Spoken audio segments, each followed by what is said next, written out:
અમરીશભાઈ, પહેલગામ હુમલામાં જે નિર્દોષોના મોત થયા હતા, જે બાદ ભારત સરકાર એક્શનમાં આવીને ગત રાત્રિએ વળતો જવાબ આપ્યો છે, શું કહેશો? થોડા દિવસ પહેલા પહેલગામમાં નિર્દોષ નાગરિકો ઉપર પાકિસ્તાન પ્રેરિત આતંકવાદીઓએ જે રીતે નિષ્ઠુર હુમલો કર્યો હતો અને ઘણા બધા લોકોની જાન એમાં જ્યારે ગુમાવી છે, ત્યારે સમગ્ર દેશની સાથે સમગ્ર વિશ્વ સ્તબ્ધ હતું કે શું આ રીતે આતંકવાદની પ્રવૃત્તિઓ ચલાવી લેવાય, સાંખી લેવાય.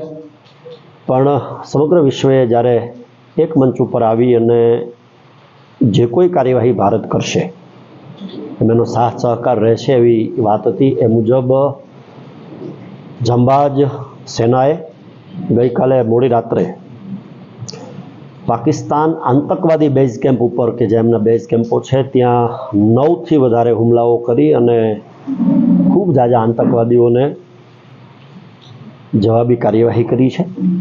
સમગ્ર દેશની સાથે સમગ્ર વિશ્વ આ બાબતને ગંભીરતાથી લઈ રહ્યું છે. અને એક વસ્તુ પાકી છે કે જ્યારે તમે હદબાર કોઈ ઉપર ત્રાસવાદ કરો છો ત્યારે ચોક્કસ જવાબી કાર્યવાહી થવાની જ. આજે ભારત દેશ છે, કાલે કોઈ બીજો દેશ હોય, પરમ દિવસે કોઈ ત્રીજો દેશ હોય, તો બધા જ સાથે મળીને આદરણીય પ્રધાનમંત્રીજીના નેતૃત્વમાં, આદરણીય મોદીજીના નેતૃત્વમાં જે જવાબી કાર્યવાહી જે થઈ છે એ ખૂબ આવકાર્ય છે. જેના હિસાબે આવનારા સમયમાં એના આકા લોકોને પણ થશે કે હવે જો કોઈ ભૂલ કરશું અથવા નિર્દોષ લોકોનું જાન લેવાનો પ્રયત્ન કરશું તો પોતાની જાન ગુમાવવાનો પણ વારો આવશે, એની તૈયારી રાખવી પડશે.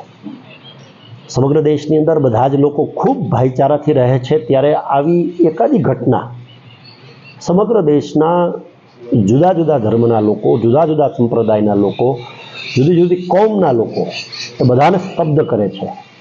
અને ત્યારે આવી કાર્યવાહી કરવાની ફરજ સેનાને અને સરકારને પડતી હોય છે. ખૂબ આવકાર્ય છે.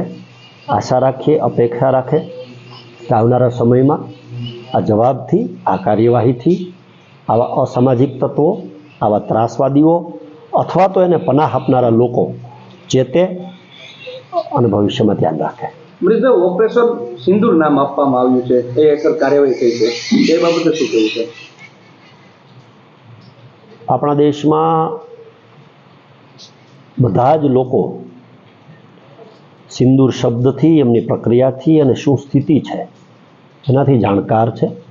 અને કદાચ એટલા માટે જ બધાની લાગણી સાથે જોડાય જે સિંદૂર નામ આપવામાં આવ્યું છે એ જ વસ્તુ સૂચવે છે કે ત્યાં સૌથી વધુ મહિલાઓ પીડિત થઈ હતી અને એમની નજર સામે જે કોઈ ઘટના ઘટી હતી ત્યારે એના સિંદૂર ભૂસાયા હતા. કદાચ એટલા માટે જ ખૂબ સારો શબ્દ, ખૂબ જોડાયેલો શબ્દ, ખૂબ વણાયેલો શબ્દ, લોકભોગ્ય શબ્દનો ઉપયોગ થયો છે. ખૂબ આવકાર્ય છે.